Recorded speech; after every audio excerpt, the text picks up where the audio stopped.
বৃহস্পতিবার রাত ৯টা নাগাদ তমলুক শহরে হাসপাতালের বেওয়ারিশ ডেড বডি পোঁতার জন্য গর্ত খোঁড়া নিয়ে এলাকার মানুষের বিক্ষোভ।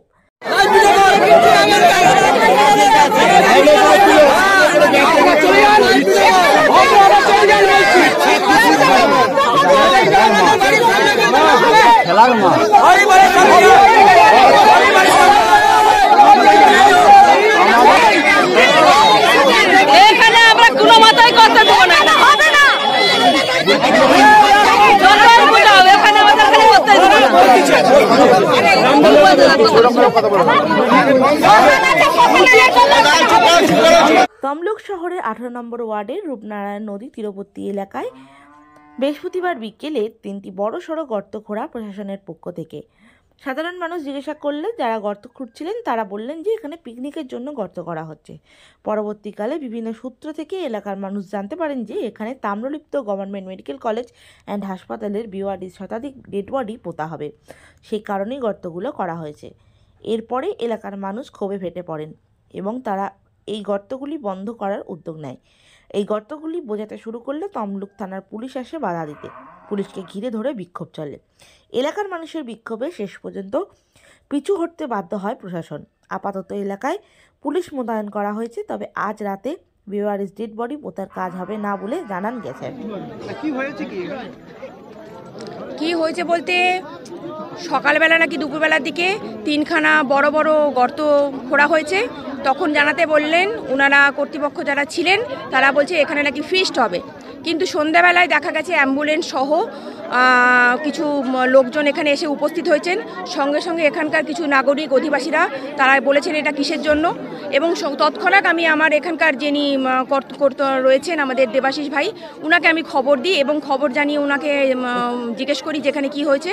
উনি এসে এখানে যেটা বললেন যে যত বেওয়ারিশ লাশ গত 3 থেকে 4 বছরই ধরে সেই বেওয়ারিশ লাশ এখানে নাকি সেখানে দাহ করা হবে, এটাই হচ্ছে আজকের মানে কিন্তু এটা কিভাবে হয়, এটা কিভাবে সম্ভব?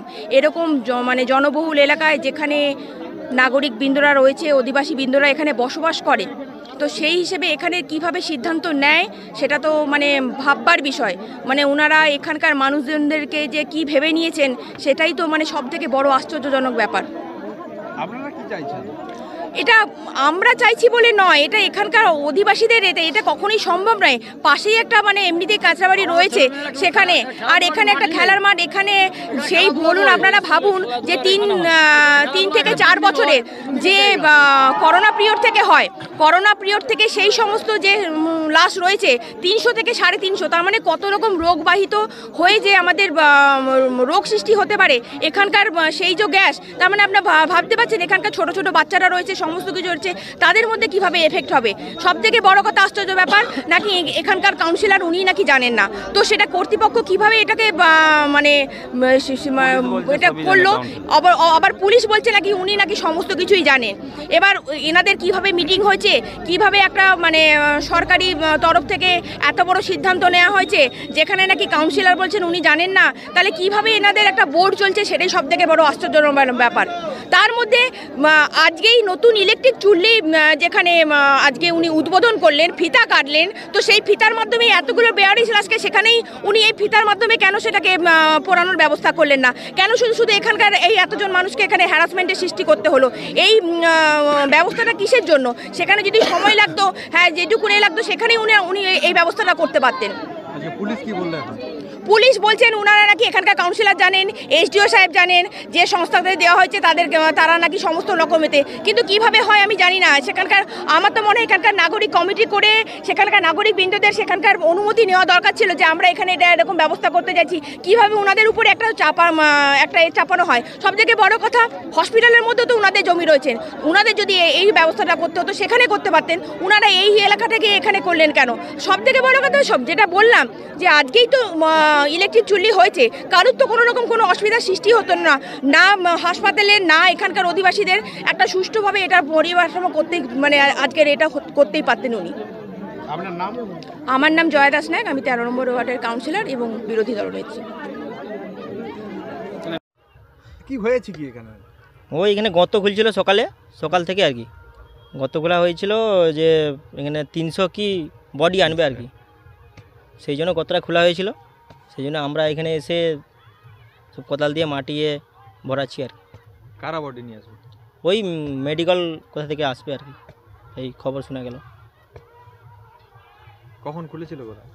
ওই খুলেছিল সকাল থেকে বিকাল পর্যন্ত। আপনারা কি করে জানতে পারলেন? আমরা ওই পাড়ায় থেকে পাড়া থেকে জানতে পারলাম। আপনার নাম? প্রদীপ হাজরা। বলছি এই ওয়ার্ডে নাকি গর্ত খোলা আছে, মেডিকেল কলেজের কিছু বডি পোড়ানো হবে, এলাকার লোক আজকে বাধা দিচ্ছে, কি বলবেন? দেখুন, প্রথম কথা হচ্ছে আমি এখানকার স্থানীয় কাউন্সিলর হিসাবে বলবো যে এই ধরনের যদি কোনো প্ল্যান প্রোগ্রাম থাকে তাহলে নিশ্চয়ই আমাকে প্রথমে বলা উচিত ছিল, এবং আমাকে বলার পরে আমি নিশ্চয়ই স্থানীয় মানুষদের সঙ্গে আমি আলাপ আলোচনা করতাম, ওনাদের স্থানীয় মানুষদের নিয়ে আমি আলোচনা করে বসতাম যে এই ধরনের কোনো কাজ করাটা সম্ভব কি সম্ভব নয়। কারণ আমাকে কোনো কিছু জানানো হয়নি, আমি জানিও না। আমি জাস্ট এই কিছুক্ষণ আগে, এখন থেকে ধরে রাখুন আধ ঘন্টা কি 40 মিনিট আগে আমি জানতে পারলাম যে এরকম ঘটনা হয়েছে, এখানে নাকি কোথা থেকে বডি আসবে, এখানে পোড়ানো হবে। আমি জানতে পেরে আমি থানায় ফোন করলাম, থানার আইসি সাহেব বললেন যে এটা পুরোটাই আমাদেরকে বলা হয়েছে, আমাদের চেয়ারম্যান সাহেব জানেন, চেয়ারম্যান সাহেব, এসডিও সাহেব এবং আমরা বসে আলোচনা করে এই বডিগুলো নিয়ে ওখানে পোড়ানো হবে। আমি বললাম যে দেখুন স্যার, আমাকে তো একবার বলা উচিত, আমি একবার জানবো না? স্থানীয় কাউন্সিলর হিসাবে আমার স্থানীয় যেসব লোকেরা রয়েছে, স্থানীয় যেসব আমার ভোটাররা রয়েছেন, যারা আমাকে ভালোবাসেন, যারা এখানে স্থানীয় মানুষদের আমি প্রতিনিধি, আমাকে একবার জানানোর দরকার নেই? আমি যদি না জানতে পারি তাহলে যদি ওইখানে বাধা হয় তার দায়িত্ব কে নেবেন? তখন বলে আপনি একটু দেখে কন্ট্রোল করুন। আমি বললাম আমি কি করে কন্ট্রোল করব? এখন কন্ট্রোল করার জায়গা আছে?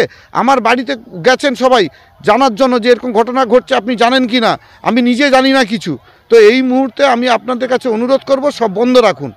তারপরে ওনারা বলছেন যে দেখুন আমাদের তো সব প্ল্যান প্রোগ্রাম হয়েছে, এটাকে করতে হবে, এই লাশগুলোকে নিয়ে এসে এখানে অলরেডি তার সৎ কাজ করার জন্য আমরা ব্যবস্থা করছি। আমি বললাম দেখুন এই ব্যাপারটা নিয়ে আমি মোটেও মতামত দিতে পারছি না। স্থানীয় মানুষরা যতক্ষণ না ওদেরকে নিয়ে আলাপ আলোচনা হচ্ছে ততক্ষণ পর্যন্ত আমার কোনো মতামত নেই এইসব করার জন্য।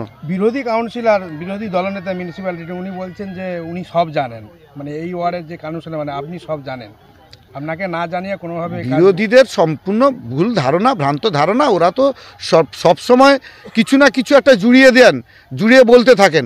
যদি তাই হতো তাহলে আমি স্পটে এসে আমি সবার কাছে এটা বলতাম না যে এটা আমি জানি না। পুলিশ প্রশাসনকেও আমি বলেছি, আপনাদের মাধ্যমেও বলছি, আমি যদি জানতাম তাহলে নিশ্চয়ই আমি সত্য কথাটাই বলতাম।